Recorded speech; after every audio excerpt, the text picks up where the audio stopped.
Dostaję to pytanie bardzo często, czyli jakiego motocykla powinniście szukać, jeśli jesteście podobnego wzrostu co ja. No i dzisiaj przygotowałem Wam bardzo długą listę, dobrze ponad 10 modeli motocykli, które będą się nadawały dla osób o nieco niższym wzroście. I motocykle będą przeróżne, od lekkich po ciężkie, od tanich po drogie. Na tym kanale swoją drogą znajdziecie mnóstwo filmów, na których jeżdżę motocyklami powszechnie uznawanymi za o wiele za duże do mojego wzrostu, ale dziś skupimy się na tych maszynach, które są, powiedzmy, bardziej odpowiednie. Wszystkie motocykle dzisiaj będą ocenione z punktu widzenia mnie, czyli gościa 1,70 m wzrostu około, czasami w butach, 70 kg stalowych mięśni i około 75 cm prześwitów w kroku. I jeszcze mały disclaimer, zanim zaczniecie naparzać w komentarzach. Dzisiejsze zestawienie ma tak wiele modeli, że zaznaczam tylko ich obecność i jakieś tam najważniejsze cechy. Natomiast większość z nich i tak znajdziecie pełne recenzje na tym kanale. Także jedziemy. A pierwszym motocyklem jest Honda CRF 300L. Mały soft enduro od Hondy oferuje niewielkie osiągi, ale jest przyjazne dla początkujących. Nieco ponad 27 koni i 26 N wystarczy do leśnych wędrówek i okazjonalnego dojazdu asfaltami. To też najbardziej offowa propozycja dzisiaj. Koła 21,18 cali, zaledwie 142 kg masy, no i kanapa 880 mm. To dużo, ale CRF-a ma bardzo miękkie zawieszenie i sporo pod Wami przysiądzie, a wraz z małą masą i tendencją do wybaczania błędów jest idealnym pomysłem, nawet jeżeli nie czujecie się super pewni siebie. CRF-kę kupicie za 25 100 zł u dealera, ale możecie też szukać używek starszego modelu, starszego rocznika, a także starszej siostry, czyli 250. Kolejna Honda to NX500. Rzędowa dwójka, 47 koni i 43 N. Niskie spalanie, do tego wysoka poręczność, fajny nowy system Hondy, kontrola trakcji. No to tylko szybki skrót tego, co oferuje ten fajny, przyjazny all-rounder od Japończyków. Motocykl przypadnie do gustu niewysokim riderom, posiadaczom prawka A2, czy początkującym albo wracającym do motocykli po latach. Kanapa teoretycznie znajduje się na 830 mm, ale wrażenia z obcowania z tym motocyklem jednoznacznie pozwalają mi go z czystym sumieniem polecić tym niższym z Was. Bardzo przyjemne moto. NX-a kupicie w salonie za 30 400 zł. Możecie znów szukać też starszego modelu CB500X. Ten motocykl znajdziecie też w pełnym materiale na moim kanale. Swoją drogą w dzisiejszym zestawieniu znajdują się niemal wyłącznie motocykle, które już objeździłem i pełne materiały macie na kanale. Jeżeli więc szukacie motocykla dla siebie, czegoś dla trochę niższej osoby i chcecie zgłębić temat, bo może coś z tego zestawienia Wam przypadnie do gustu, to pamiętajcie, żeby tu zostawić łapkę w górę, być może komentarz udostępnić to znajomym, ale też subskrybować Aliena, żeby nie przegapić materiałów o tych wszystkich maszynach. Lecimy dalej. NC750X to ostatnia Hania dzisiaj. Macie do wyboru wersje i starsze, i te najnowsze. Motocykl dowiezie Wam ponad 55 koni mechanicznych, ogromną praktyczność, do tego znikomy apetyt na paliwo i nietypowe rozwiązania, jak choćby schowek, który pięknie nazwaliście w komentarzach bagażnikiem. Starsze wersje miały kanapy na wysokości 830 mm, ale mnóstwo z nich jest obniżanych przez właścicieli, bo NC od dawna jest kierunkiem obieranym przez niższych riderów. Najnowsza generacja to kanapa już niżej, na wysokości 800 mm. Bardzo ciekawa propozycja dla spokojnych jeźdźców ceniących sobie pragmatyzm.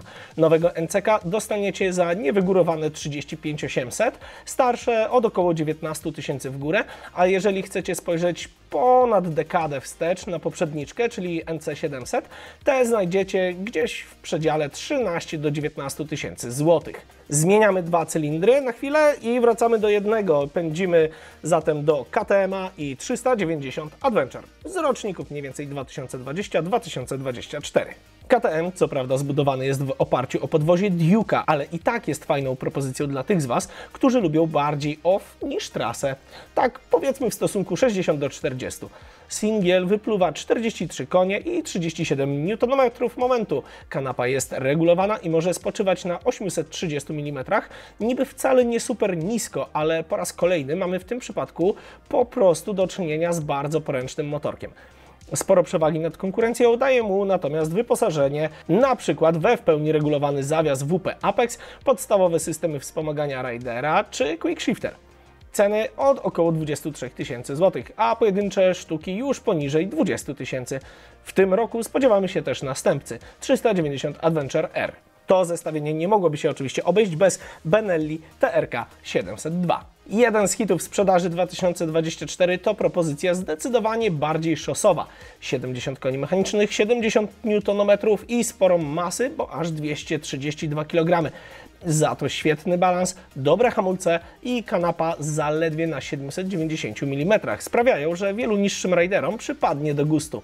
Ja osobiście bardzo się z nim polubiłem na rumuńskich winklach i nie tylko. Benek oczywiście to dziecko mariażu Włochów z Pesaro z chińskim kapitałem, ale dowiódł już, że to udana kombinacja. TRK 702 dostaniecie za nieco ponad 32 000 złotych. Przygotowując ten materiał znalazłem jednego używanego za około 20 000 złotych. A teraz pora na BMW. F650 GS, kultowy dziś już sprzęt zasilany silnikiem Rotaxa, dowozi niezłe 50 koni i 60 N i absolutnie nie mogło go zabraknąć w tym zestawieniu. Posadzicie Wasze zacne 4 litery na 820 mm. Fajny motorek na początek przygody z Adventure, jest tani i ma ABS, a nawet fabrycznie grzane manetki. Podobnie jak w przypadku starszych NC750X, ten model również od lat wybierany był przez niższych, więc z pewnością znajdziecie jeszcze dalej obniżane egzemplarze. Nie przerazi Was też masa, 191 kg. Tak, kiedyś motocykle tej klasy, w ogóle motocykle, były dużo lżejsze. Bak pod kanapą też wpływa na odczucie swobody operowania motocyklem, a kupicie go w zależności od rocznika i generacji za coś w przedziale od 7 do 20 000 złotych. Nowszą z kolei propozycją od BMW może być G310 GS, również napędzany singlem, ale mniejszym. Dowozi 39 koni mechanicznych i 28 N, a tyłeczek usadzicie na kanapie 820 mm. Motocykl waży też 175 kg gotowy do jazdy, co z pewnością wpłynie na swobodę operowania nim nawet w jakimś piasku i lekkim terenie. Typowy motocykl dla rozpoczynających przygodę. Kupicie nowy za 25 900 zł, a używany już od około 13 500. W tym miejscu mała honorowa wypominka dla Bawarczyków. Nie chcę wkładać tego motocykla bezpośrednio w zestawienie, tylko wspomnieć o tym, że jeżeli jesteś jednak dużo bardziej zaawansowanym motocyklistą i masz doświadczenie i potrzebujesz czegoś dużego do dalekich podróży, ale z jakichś względów zależy Ci na czymś mega niskim, sprawdź GS-a R1200 w wersji low, bo oprócz obniżanego siedzenia występowały też wersje wyposażone w fabryczne obniżane zawieszenie. I pamiętam, że przysiadałem się do takiego motocykla na targach w Londynie bodaj. Uwierzcie mi, że ja, gość 1,70 m wzrostu, z kuframi, jeżeli tam wsadzicie, nie wiem, swoją pasażerkę albo po prostu załadujecie bagaż, najprawdopodobniej będziecie dotykać obiema stopami płasko do ziemi na dużym GS-ie. Także wiecie, jeżeli szukacie czegoś dużego od BMW, pogmerajcie po internetach. Tak w ogóle, jak już zrobiliśmy przerwę i mówię o obniżanych zawieszeniach, to chciałbym tutaj zrobić mały wtręt, zanim polecimy z kolejnymi motocyklami i porozmawiać chwilę na temat obniżania motocykli dodatkowego. Dlatego, że wielu z Was, i znajdziecie też mnóstwo motocykli, które będą obniżone. Trochę czym innym jest kwestia obniżenia samej kanapy, bo to ma pewne konsekwencje, o których za chwilę, ale wielu motocyklistów też decyduje się na obniżenie całego zawieszenia, posadzenie motocykla na zawiasie niżej. Natomiast musicie pamiętać, że możecie zmienić oczywiście kości w tylnym zawieszeniu i wpuścić lagi w półki, więc cały motocykl siądzie Wam, ale ma to pewne konsekwencje. Po pierwsze, jeśli obniżycie kanapę, usuniecie część wypełnienia, ona będzie jakby trochę inaczej pracować z Waszym tyłkiem i poza samym faktem, że może być bardziej twardo, to może się okazać, że ona na dole jest jednak szersza niż była u góry i trochę bardziej rozpycha Wam nogi w pachwinach, więc obniżenie kanapy to jest jedna rzecz. Druga rzecz, przy obniżonej kanapie może się okazać, że nagle obniżyliście na przykład cal albo coś w tym stylu i nagle jednak podnóżki są dużo bliżej Waszego tyłka i zmienia się kąt ugięcia kolan. Musicie brać to pod uwagę. Kolejna sprawa, jeżeli obniżycie cały motocykl, czyli wpuścicie te lagi i zmienicie kości, obniżycie cały prześwit tego motocykla. Więc po pierwsze, pokonywanie przeszkód będzie trudniejsze. Po drugie, podnóżki będą bliżej ziemi. i zmniejszy się też Wam niestety prześwit w złożeniu. Więc musicie pamiętać o tym, że jedną z konsekwencji obniżania w ten sposób motocykla jest też to, że możliwość pochylania się w zakręcie będzie jednak trochę upośledzona w stosunku do tego, co policzył inżynier projektując ten motocykl. Na koniec musicie pamiętać, że to także zmienia geometrię samego motocykla i może wpłynąć mniej lub bardziej drastycznie lub zauważalnie na samo prowadzenie się motocykla.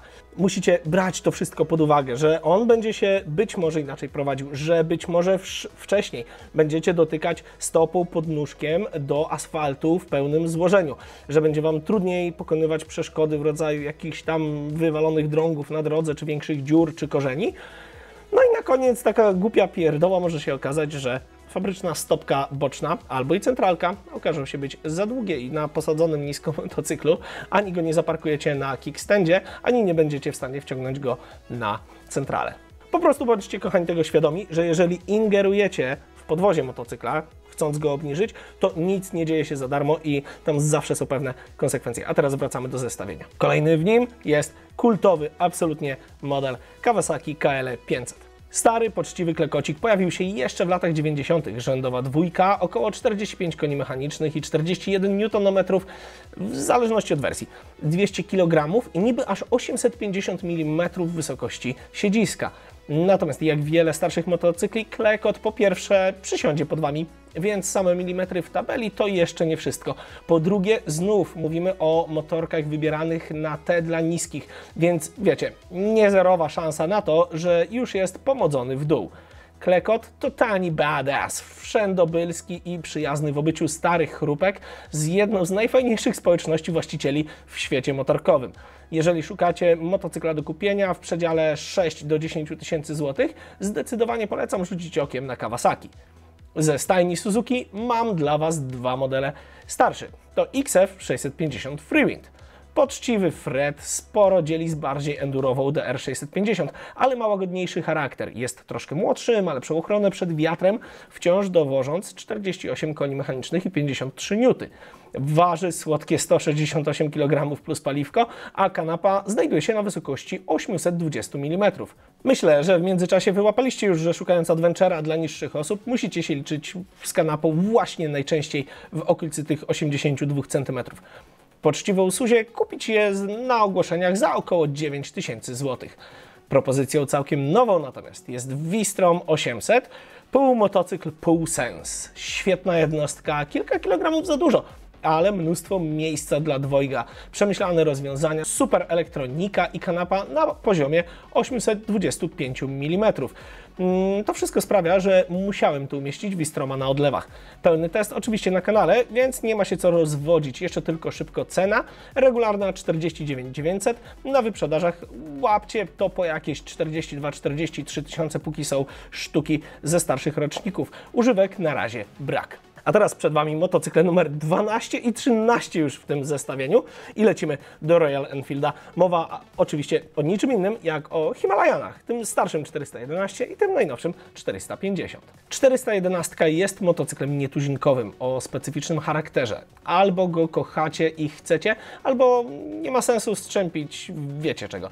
Istotne jest to, że kanapa znajduje się na 800 mm, motorek jest fajnie poręczny, zupełnie niewyrywny, a na aukcjach znajdziecie go już od 10 tysięcy złotych. No i zaparkotacie nim gdzie bądź. Nowe wcielenie trzyma ducha Himalajana, ale to już zupełnie nowoczesny sprzęt. Himalayan 450 to super propozycja dla stylowych, nieco niezależnie może myślących, ale jednak trochę offroadowych jeźdźców. Cudowna maszynka, która skradła w zeszłym roku moje serce. Kanapa jest tu trochę wyżej, bo regulowana w zakresie 845-855 mm, ale cały motocykl jest mega poręczny i Was nie przytłoczy. Jeżeli się podoba, bardzo polecam sprawdzić i umówić się na jazdy testowe.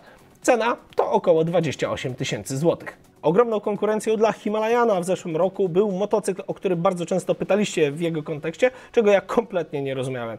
A mówię tu o CF Moto 450 MT.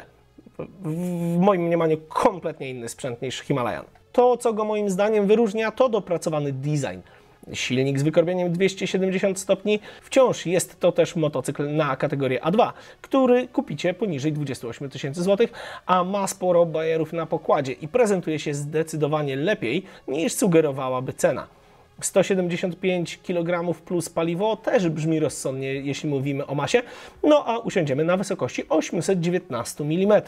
Moim zdaniem najbliżej mu do NX500 i kategorii motorka poręcznego w lekkim terenie, ale jednak oferującego rozsądny komfort na przelotach. Zanim przejdziemy do ostatniego motocykla, mam jeszcze jedną taką niezwiązaną honorową wypominkę, bo tak jak wspominałem przy BMW o R1200 GS w wersji low, podobne wersje wypuszcza od czasu do czasu Triumph ze swoim Tigerem 1200. Także jeżeli poszukiecie dużego motocykla dla zaawansowanego raczej rajdera, ale jednak musi być niski, no to możecie szukać też u Brytyjczyków. Jeżeli lubicie ich motocykle, lubicie trzygary albo po prostu nie chcecie GS-a, to może być opcja. Powodzenia w poszukiwaniach. Mam nadzieję, że skoro tu dotarliście, to swoją drogą podoba Wam się moja praca, a dla mnie bardzo istotne jest Wasze zaangażowanie i każdy wyraz wsparcia. Klikajcie zatem, komentujcie, udostępniajcie to znajomym, a jeżeli chcecie, zapraszam Was naprawdę do rozważenia wspierania tego kanału. Gdzieś na górze albo na dole znajduje się przycisk wesprzyj, możesz wybrać jeden z kilku progów i dołożyć swoją faktyczną, taką fizyczną cegiełkę do tego, żeby na Alienie powstawało więcej ciekawych materiałów, więcej fajnych projektów. To naprawdę bardzo, bardzo mi pomaga. Poza tym mega wielkie dzięki dla wszystkich, którzy wspierają do tej pory. A teraz lecimy z ostatnim motocyklem. Kończymy z grubej rury, dlatego że lecimy na motocykl z totalnie wysokiej półki za grube pieniądze i mowa tu o niczym innym jak o najnowszej Ducati Multistradzie V4S. Zdziwieni? Tak, dobrze słyszycie, mówimy o nowej Multistradzie. Motocyklu absolutnie z topowej półki, zasilanym 170-konną V4 i mającą na pokładzie dosłownie wszystko. Miałem ogromną przyjemność jeździć tym motocyklem i byłem w szoku, kiedy odkryłem, jak wygodne dla mnie jest nowe elektronicznie obniżane zawieszenie. O całym motocyklu dowiecie się więcej z pełnej recenzji, która jest na kanale, a teraz tylko o kanapie i zawiasie. Otóż przy prędkościach poniżej 50 km na godzinę zawieszenie automatycznie obniża się, dając Wam lepszy komfort sięgania do ziemi. Oczywiście do tego wszystkiego możecie zamówić też niską kanapę, ale na domiar pełny pakiet obniżający. Efekt nowiutka, potężna Multistrada z kanapą zjeżdżającą nawet do zaledwie 765 mm. No, to musi robić na Was wrażenie. Jedyny malutki problem to fakt, że aby cieszyć się takimi udogodnieniami i takimi fajnymi milimetrami, musimy wydać sporo pieniędzy. Multistrada V4S zaczyna się od 108 900 zł. Konfiguracja pod Wasze potrzeby dorzuci pewnie trochę do sumy na fakturze. No co, drogie te krótkie milimetry, nie? No ale jestem mega ciekaw, jak Wam się podobał ten odcinek? Czy znaleźliście tutaj motocykle, których się spodziewaliście? A może zaproponowałem coś, czego nie braliście pod uwagę do tej pory w swoich poszukiwaniach adventure'a dla kogoś niskiego? Może czegoś nie uwzględniłem, może coś przeoczyłem, może jestem idiotą. Piszcie w komentarzach. A jeżeli dotrwaliście tutaj do samego końca i jesteście tak jak ja, niewyszukanego wzrostu, to napiszcie proszę koniecznie, ile macie wzrostu i czym jeździcie. A jeżeli jeździcie czymś dużym, a też jesteście kurduplami tak jak ja, to piszcie tym bardziej, bo być może to zachęci kogoś równie niskiego jak my do tego, żeby nie ograniczać się, nie dać się zamykać w tych motocyklach odpowiednich dla kogoś o wzroście X, bo 2 stopy twardo na ziemi i tak dalej, i tak dalej. Może pokażemy tym wszystkim ludziom, że da się jeździć fajnymi sprzętami, na które tak naprawdę mamy ochotę, a nie tylko tymi, które ktoś nam gdzieś w internecie powiedział, że do naszych centymetrów będą pasować. Do zobaczenia, kochani. Cześć!